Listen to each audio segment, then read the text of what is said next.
Okay, hello everybody. As promised, we are gathered today to discuss about the very important executive orders that President Trump signed yesterday and their significance for the targeted community.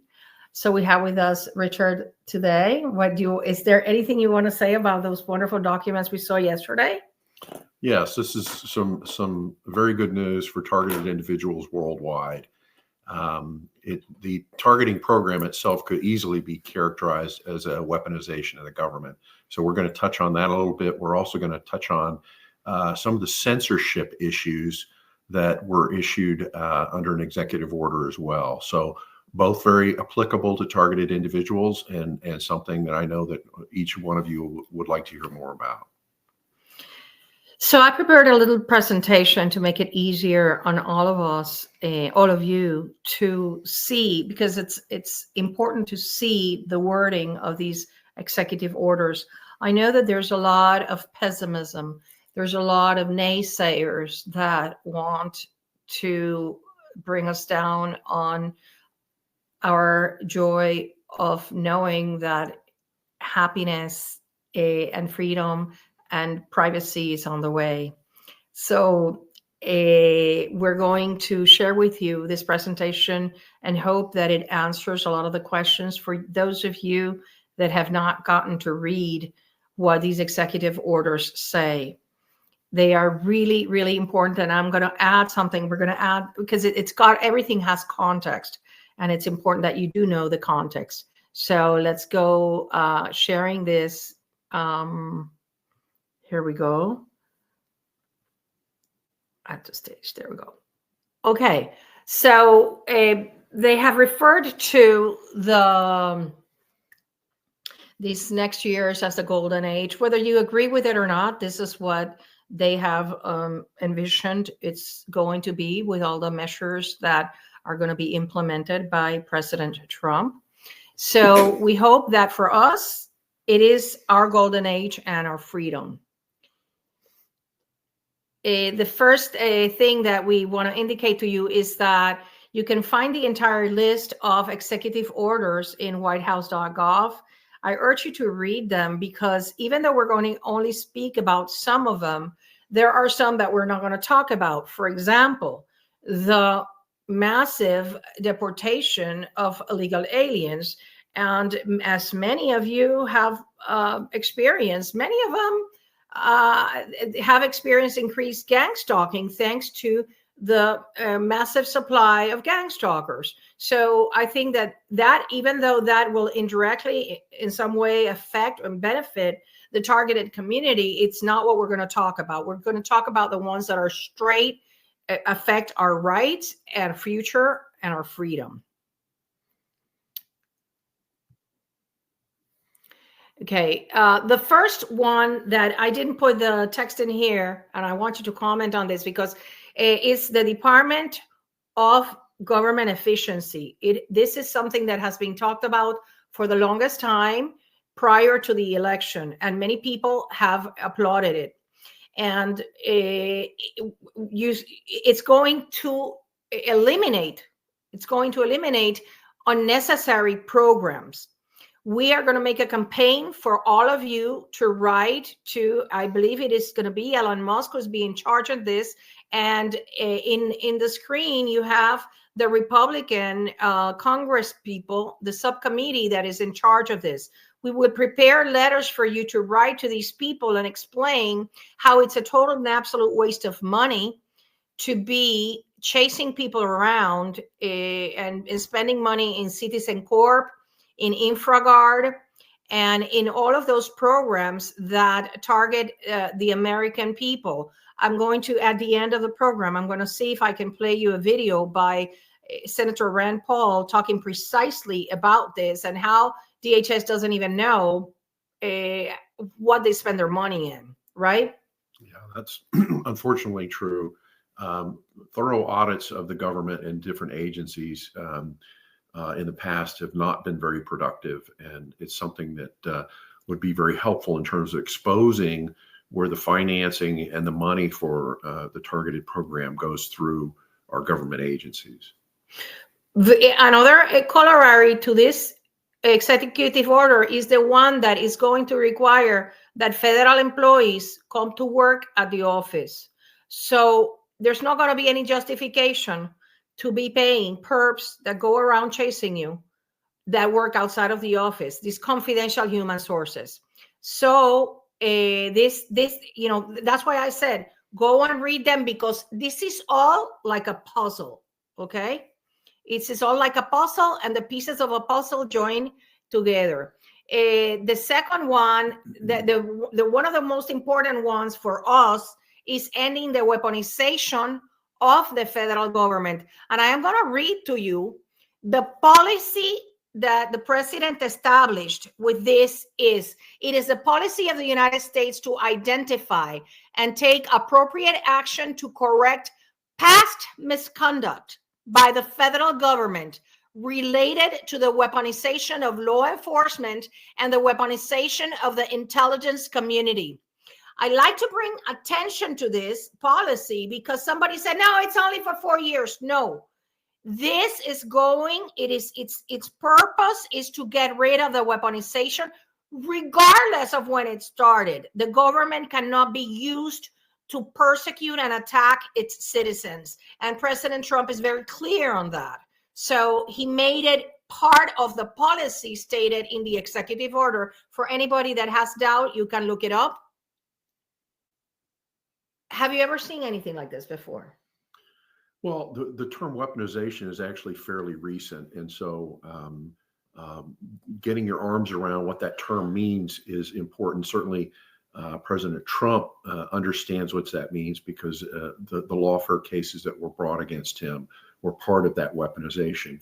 But certainly that extends to other individuals, not just the president and his inner circle, but for example, Matt Taibbi, who was involved with the anti-censorship campaign and received a lot of helpful information from Twitter, identified some of these government agencies that were involved in weaponization. So it's not necessarily just that was used against Trump and his circle, but also a large number of Twitter users that were subjected to the censorship and the weaponization of the government. For example, at the DHS, the CISA department, CISA, that was used to weaponize and censor people on social media. So we're going to hear more about that. And that's why, and that's exactly one of the next executive order that I'm going to talk about. This is, notice that this one talks about the intelligence community. It's not just limited to the Department of Justice. It says, Section 3 is the purpose is ending the weaponization of the federal government. The Attorney General, in consultation with the heads of the departments and agencies of the United States, shall take appropriate action to review the activities of all departments and agencies exercising civil or criminal enforcement authority of the United States, which includes the government criminals at the FBI, including but not limited to the Department of Justice. That FBI is included in there, Securities Exchange Commission, Federal Trade Commission, and over the last 4 years, and identify any instances where department agency conduct appears to have been contrary to the purposes and policies of this order, and so on. You can read. I urge you all to read it, because in this battle, we need to be informed and speak with propriety. We cannot just like throw stones without knowing what we're saying. We have to go to the source. The most telling part of this executive order that is going to tackle, first of all, he is vesting the Director of National Security, right? Tulsi Gabbard, right? That's correct. Yeah. She is the one that is vested with this responsibility. And as you know, Tulsi was placed in the Quiet Skies programs that derives from the terrorist screening database. So it specifically instructs the Director of National Intelligence, right, Tulsi? Yeah. In consultation with the heads of appropriate departments and agencies within the intelligence community, shall take all appropriate action to review the activities of the intelligence community over the last 4 years and identify any instances where the intelligence community's conduct appears to have been contrary to the purposes and policies of this order, and so on.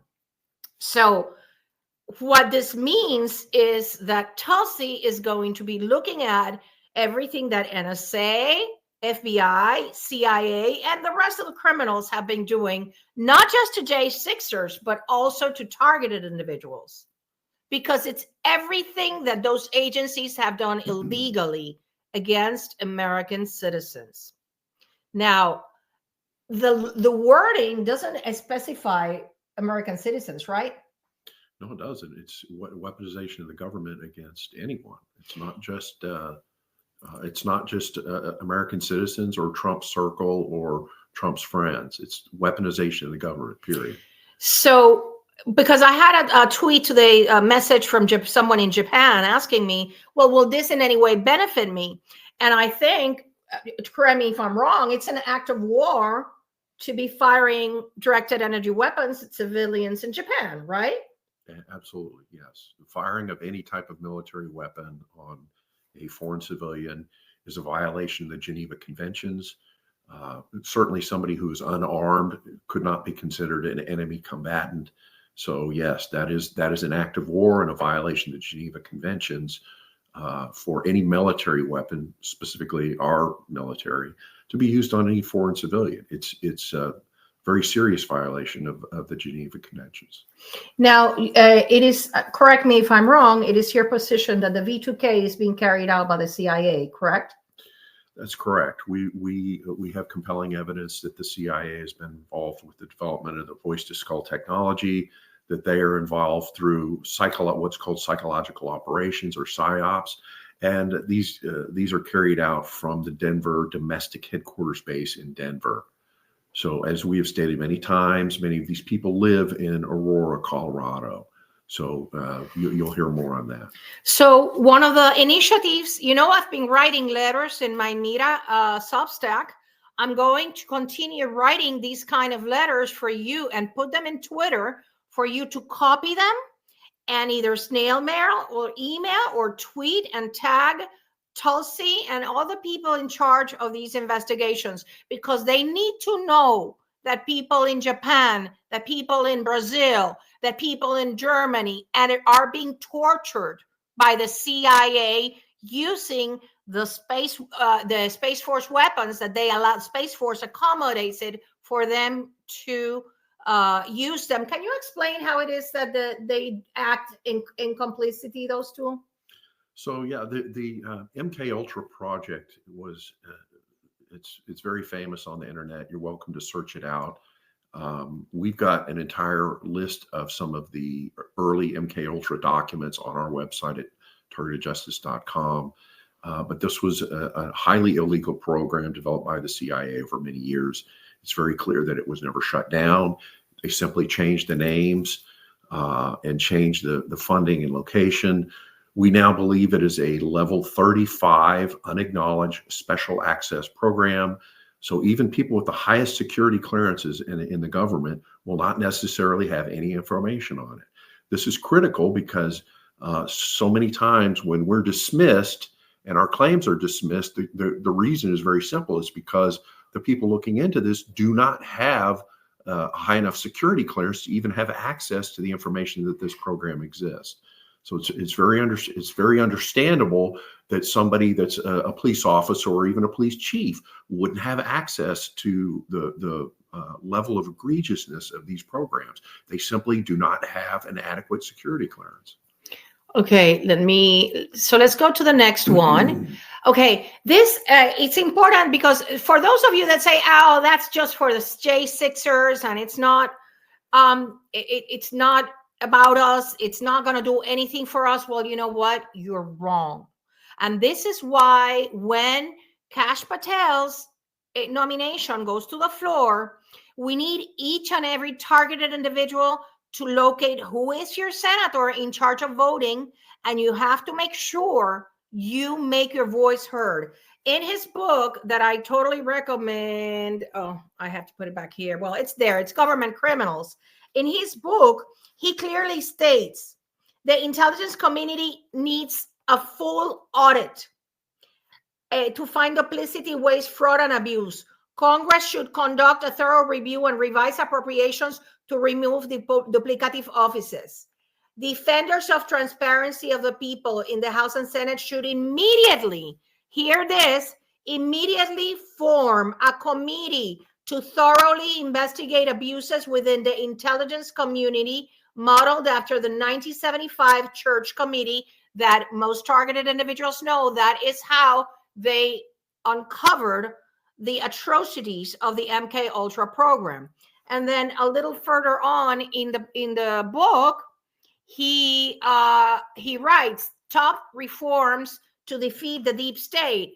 And his first reform is aggressive congressional oversight, including the formation of a new church committee modeled after the congressional body that uncovered CIA crimes like MK Ultra and spying operations on the civil rights movement. That's his first recommendation to shut down the deep state. So this is why I am very hopeful, because these executive orders do not come out of a vacuum. They come out of facts, and he clearly knows what is going on, and he's clearly going to work to shut these criminal program down, particularly because, as you all know, the FBI is the one that maintains the illegal criminal list, where they have innocent Americans that do not meet the reasonable suspicion standard, and they put them there in the two secret categories, handling codes 3 and 4, without reasonable suspicion, that constitute 97% of the terrorist screening database and are reserved for people that do not meet the reasonable suspicion criteria, that are not a terrorist threat to national security. And evidence of it, the FBI admits they are not screened like terrorists when they go to an airport. Okay, so yes, there is hope. It's not just the executive order, it's what the people around him. We have Tulsi, we have Patel. It's the people around him that I'm going to show you in a little while a clip from Rand Paul talking about DHS, and Kristi Noem is, willing to put a control in that agency, which has been led, as you know, by Mayorkas, who was not giving a pardon by President Biden. So he might be in trouble for the debacle at the border. Okay, so the other important, very important, and this one, you need to download it, and you need to, every time any social media platform shadow bans you or demotes you, you need to write them a letter. I will make a little template for you, and you have to include a copy of this and say you have to stop allowing government criminals controlling my accounts, because that's who's doing it. It's pretty much InfraGard and the FBI people. So it's called Restoring Freedom of Speech and Ending the Federal Censorship. As you all know, that's who we're talking about, Matt Taibbi. He never said who were those Twitter accounts, the Twitter files. And I'm absolutely certain they were all targeted individuals, because they weren't accounts of influencers. They were accounts that people had 1,000, 2,000 followers. But those were the ones that the FBI was shadow banning and eliminating tweets and stuff. So this one says, it is the policy of the United States to secure the right of the American people to engage in constitutionally protected speech. This includes the people that were against the COVID jabs. YouTube has to start listening to this, because they are the first ones. As soon as we mention, and that's why we're not streaming through YouTube, because as soon as we mention COVID, they immediately demote and eliminate and put you in a punishment room in YouTube. So secure the right of the American people to engage in constitutionally protected speech. Ensure that no federal government officer, employee, or agent engages in or facilitates in any conduct that would unconstitutionally abridge the free speech of any American citizen. Do you want to talk a little bit about what's going on with Substack and this in the context of this? Sure. So unfortunately, we've been experiencing a blocking of our distribution of emails on Substack, and we've brought it up a number of times. In fact, in our trailer on every email we send out, if you have not been receiving the emails from Targeted Justice under Substack, then it's likely that they have either deleted or blocked your email. So we encourage you to either go visit targetedjustice.substack.com on a weekly basis, or alternately put in a new email address that you can get either through a secondary account or through a different email account, so that you can continue to receive those. So for whatever reason, they have decided to delete our real users, and they're also filling up our apparently filling up our subscriber roles with emails that are not a real person. So we're getting subscribers at times who clearly have never opened a single email, and that seems unlikely. So they're doing a couple of things there. They're blocking the distribution to valid readers, and they're creating bogus accounts on our Substack. So we've alerted Substack to this, and they've denied it, but we've got the evidence to back it up. And one other thing that they're doing to us in the Patreon, Dr. Len Bear was telling me that the criminals are subscribing people, but it seems that either with fake or stolen credit cards to make us look bad. And so we get chargebacks. So, please understand, we really need you to follow us on all platforms. I'm going to put that at the end. And we're trying to grow. The more following we have, the more reach we have to apprise, to inform normies about our travesty. It will only be when the American nation learns about the plight of targeted individuals in a very cohesive and intelligent manner, not with claims that sound conspiratorial, but actually, based on truth. That is when the tide is going to turn. I think it's already turning, but we need to continue creating that awareness. So there's no more back doors for the criminals. Look out for our posts. I'm going to write those letters. One will be for Doge. One will be for social media that you send them, because I know many of you have had your Facebook canceled and your Twitter canceled, and of course you're supposed to adhere to community rules. That's one standards. But another thing is what's been happening that we all know, that we were severely shadow banned. This one is really good, and I want you to talk about it. It's designating cartels and other organizations as foreign terrorist organizations and specially designated global terrorism. Now, please explain why this is so important. They're going to freeze the assets of cartels and other organizations and basically freeze their assets, right? That's correct. So it's important for TIs to understand how the CIA is involved in the TI program, both directly and indirectly. One of the sources of funding that they use for the TI program comes from their global control of illegal drugs.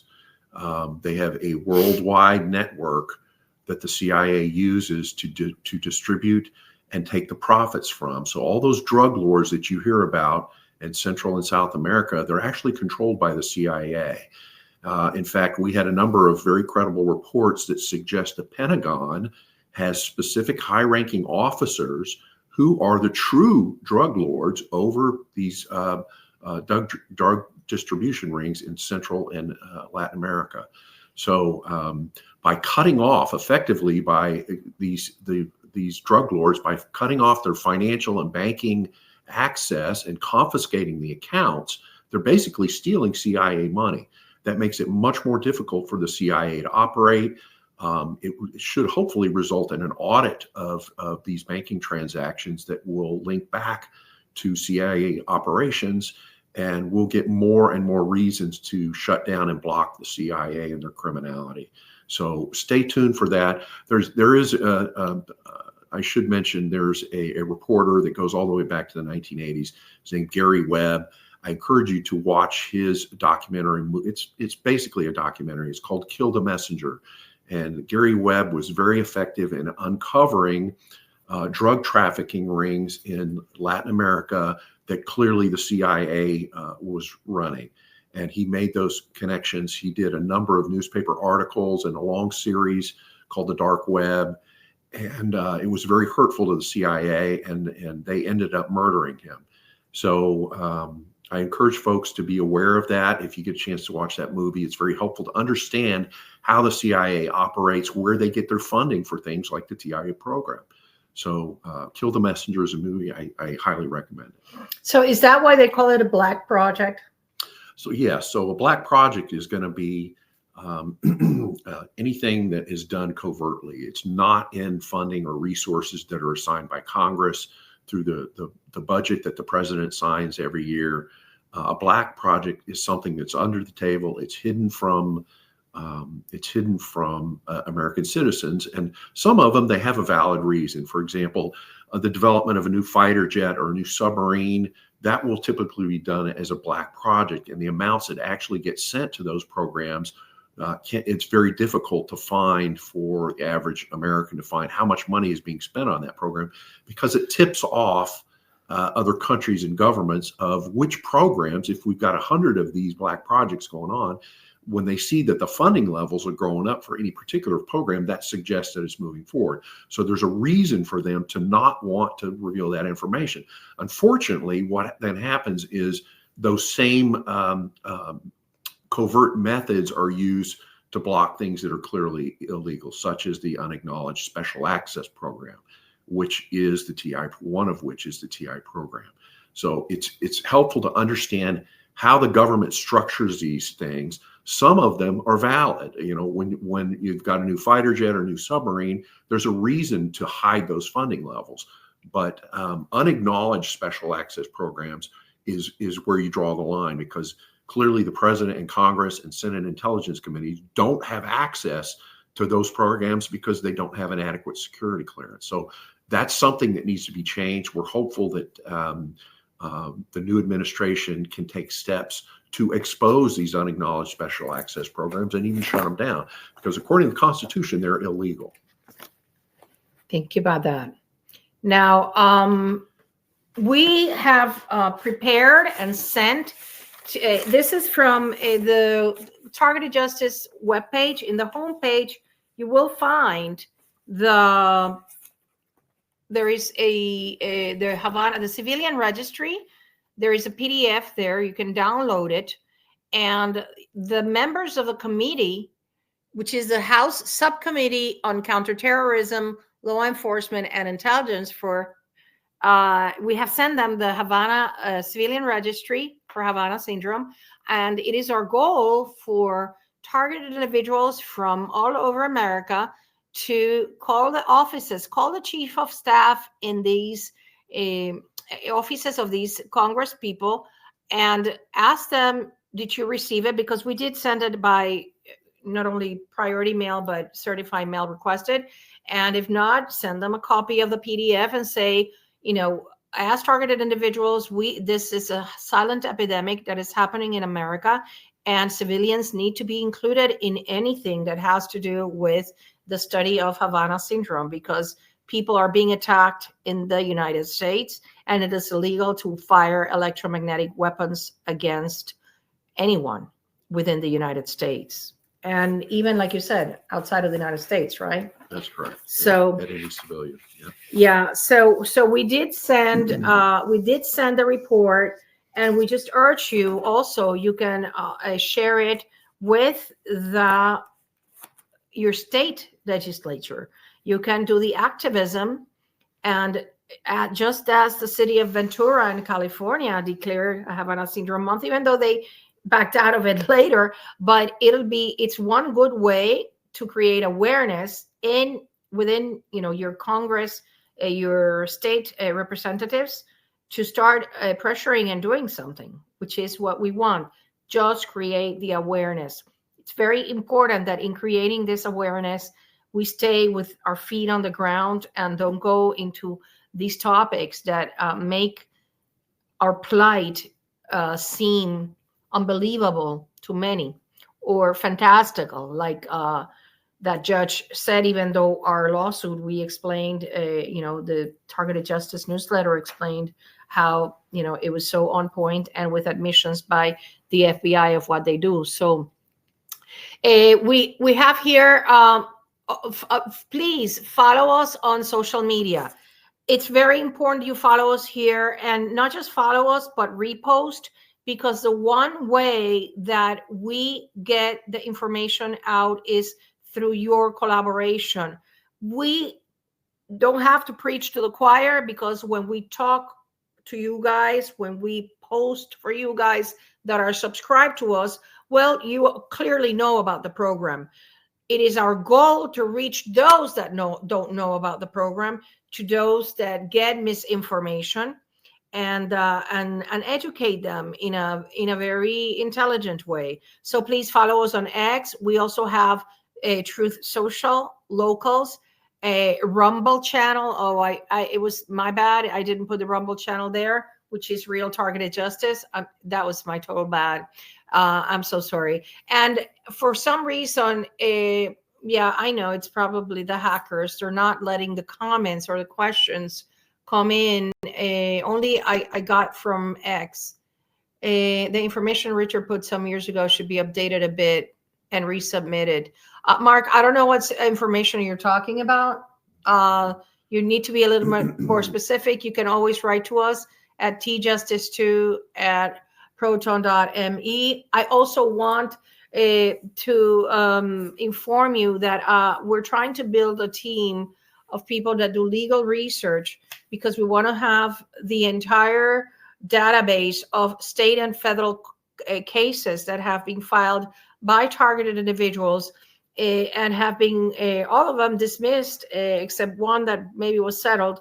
But we need people that know a little bit about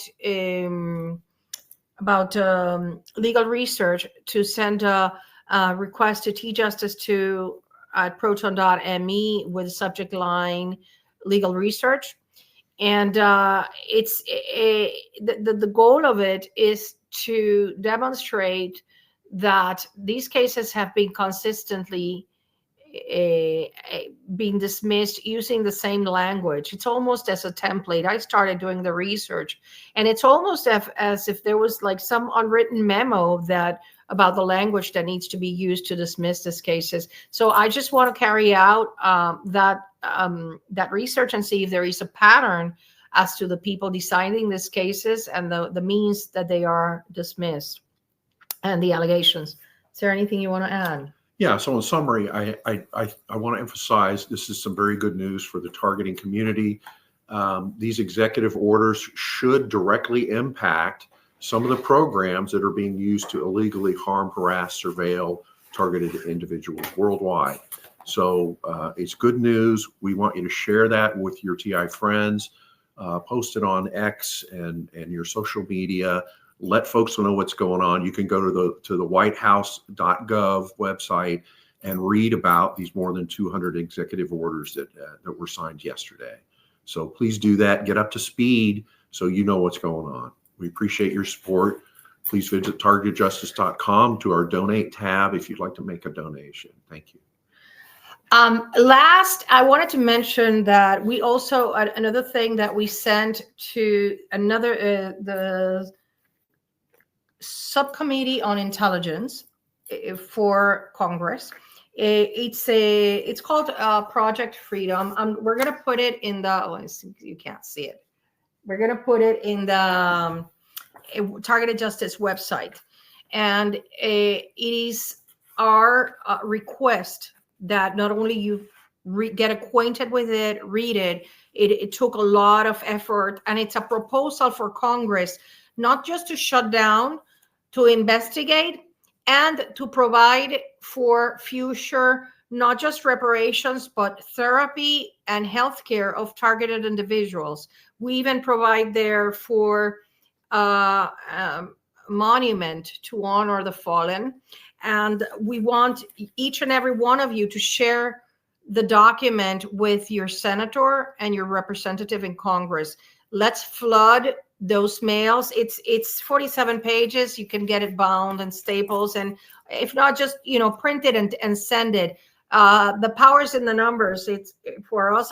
We sent it to the committee, the subcommittee on intelligence, but we are really counting on you to make your voice heard with a person that represents you in Congress, because they will listen to you. The people from New York are not going to listen to us in Texas. It is the people from New York that listen to the people in New York. So we ask that you please look at that.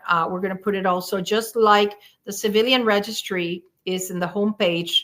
I put it today in the homepage of Targeted Justice. Well, this one is going to be there as well. Thank you so much. Anything? I think that's it. Please, if we've helped you this year, please go to targetedjustice.com and go to the donate tab, and please support with your generous contributions. We need your help. Yeah, we really need. And most important is that many people say, and I think you can say, you've been fighting this since 2017, right? Or since 2012. Yeah, much earlier. Yeah. Much earlier. Yeah. But I think you can agree with me that there has never been a moment that we are so hopeful, right? Yes. It's good news. It's very good news. It's really good news. And I think that there is a lot of room for this, for example, because of the Doge, because of the DHS. Let me try to see if I can play you the video that is really important here. Oh, this one you're going to thoroughly enjoy. Let me see if you can see it, because it's just so border. DHS has spent its time and resources creating partisan disinformation boards, spying on Americans through invasive surveillance technologies. The mission drift is dangerous. Every dollar spent monitoring law-abiding citizens is a dollar not spent securing the homeland. Every moment spent targeting political opponents is a moment not addressing real threats like border security, cyber attacks, or the rising influence of adversarial nation states.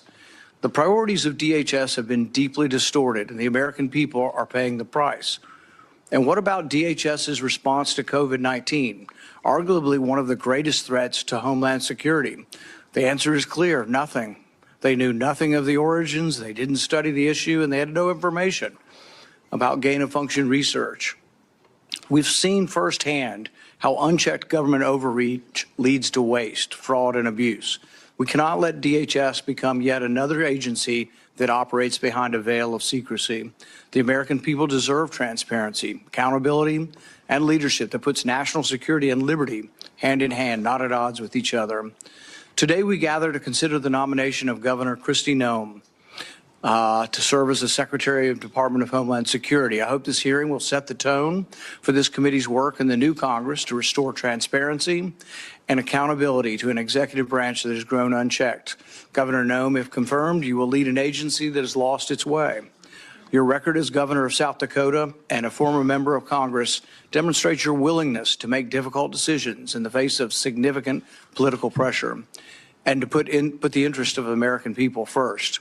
You have the opportunity today to address how your background and vision will translate to leading one of the most critical and scrutinized departments in the federal government. This is the first of many consequential moments for this committee as we renew our commitment to the constitutional oversight role that Congress must assert. I have no doubt that the nominee will consider in the coming weeks and months that you will be up for the challenge. Governor Noem, thank you for your willingness to serve, and I yield to the ranking member for his opening remarks. Well, thank you, Chairman Paul. There we go. So that's very hopeful, right? It is very encouraging.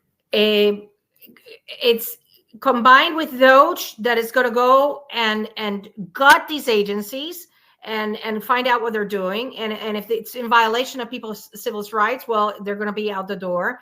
Then people have to come and work at the agency. So you cannot have these confidential human sources earning money just like that to go start harass you without a probable cause. And then we have Rand Paul, that he seems to be very well aware that money is being used instead of fighting the dangers of the nation. against adversaries, it's being used to target Americans. So I had never heard him. The only video that came close to this, talking about the targeting program, was the Trey Gowdy video that I have played it so many times, which is, he clearly knew. And then after that, he stopped working as a senator, and we lost him there. But I think that Senator Rand Paul is in the right track to do the right thing. So having said that, I really thank you all for being here. Please share this content, and please follow us on all the platforms, and make sure that you at least send it to a single person that doesn't know anything about the program. Just, if you red pill one person a day, imagine how many people you can have at the end of the year. So we thank you so much for your precious time, and let's get to work, because there's a lot of work to do. Is sending letters, writing emails, making follow-up phone calls, and just being persistent. You have to be persistent, because otherwise we're not going to get it. We cannot expect the politicians to do the work if we do not push them to do it for us. So we have to do something every day to end this atrocious program, and we're counting on you. We have come this far. It's a very, very little time, very little way that is left to get it done. So please do something every day to end your targeting. Thank you. Thank you.